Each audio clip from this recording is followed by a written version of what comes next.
Salut camarades, votre secrétaire général du syndicat national des banques, assurances, microfinance, établissements financiers et commerce immobilier. Je m'adresse à vous, militantes et militants du syndicat national des banques, assurances, établissements financiers et commerce, pour vous dire d'abord félicitations. Félicitations pour la mobilisation, félicitations pour l'endurance, félicitations pour l'accompagnement de votre syndicat national, félicitations et remerciements pour la confiance. Vous avez été à la hauteur de nos attentes et grâce à vous, on est allé trop loin dans ce combat, trop loin dans la résilience, trop loin face à l'adversaire qui a voulu nous détruire. Et nous sommes restés debout et nous sommes toujours debout. Chers camarades, vous informer de la reprise demain du boulot pour soulager la population. Non pas parce que le préavis a été satisfait, non, mais par souci de la souffrance que traverse le pays aujourd'hui. Sur l'ensemble des points, il n'y a eu aucun point d'accord. Nous suivons avec attention le communiqué de l'APB, très biaisé. Il parle de seulement 2 points ou 3 points. Mais il n'y a eu aucun point d'accord sur l'ensemble des points qui concernent l'APB. Aucun point d'accord, aucun. Ils font allusion aux concessions que nous avons faites. Nous l'avons fait pour le pays. Nous l'avons fait pour les clients.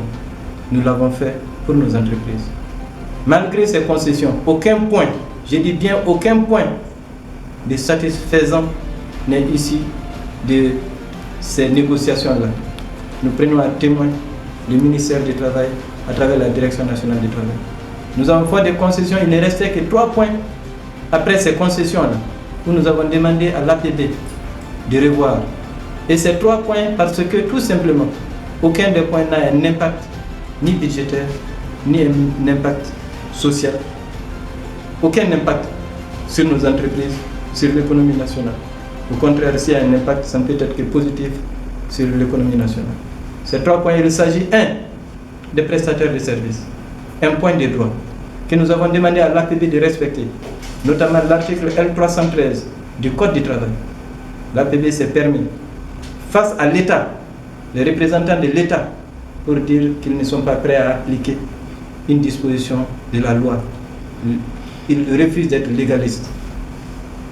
Le deuxième point, concerne le fonds social, qui est régi dans le secteur privé conformément à l'ordonnance de 1969. Nous avons demandé à l'APB, compte tenu du fait que la référence juridique qui encadre aujourd'hui le fonds social dans le secteur privé est l'ordonnance de 1969, donc de généraliser le décret de 1971 dans toutes les entreprises, après avoir constaté un vide juridique à ce niveau dans le secteur privé. Ils ont également refusé. Niet. Il parle d'augmentation des salaires, il n'a jamais été question d'une augmentation des salaires. Nous avons demandé 15% sur le salaire de base, qui n'est qu'un petit élément du salaire, qui commence de 54 000 à 600 000. Et les 600 000 les concernent eux les dirigeants. Nous les agents de 50 000 à la moitié, on peut dire, à la moyenne. Il s'agit de ça, il s'agit d'appliquer 15%.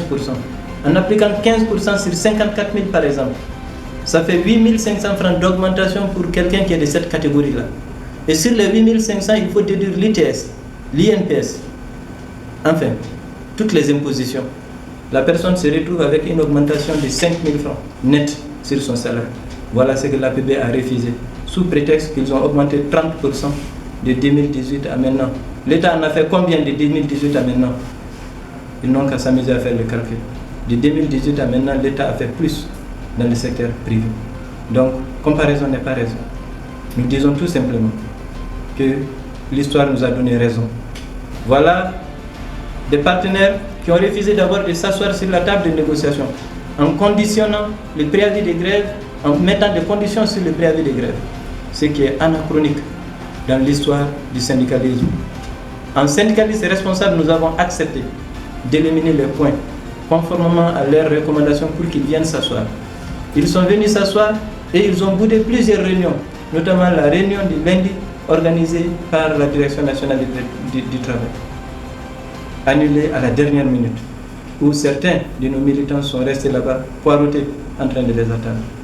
Et ils font également des communiqués dans le sens inverse en disant que c'est nous qui avons refusé la table du dialogue. Compte tenu de tout cela, compte tenu de la situation qui traverse le pays, compte tenu de la situation qui traverse les usagers, nos clients, nous avons décidé de suspendre le mot d'ordre de grève en attendant de voir clair. Nous avons bien dit, nous suspendons le mot d'ordre de grève pour soulager nos populations, pour soulager les Maliens, pour soulager les clients. De toute façon, dans ce triangle, nous sommes tous dans le même bateau. Dans ce triangle isocèle, il y a les clients, il y a les travailleurs et il y a les actionnaires. Nous sommes les trois concernés.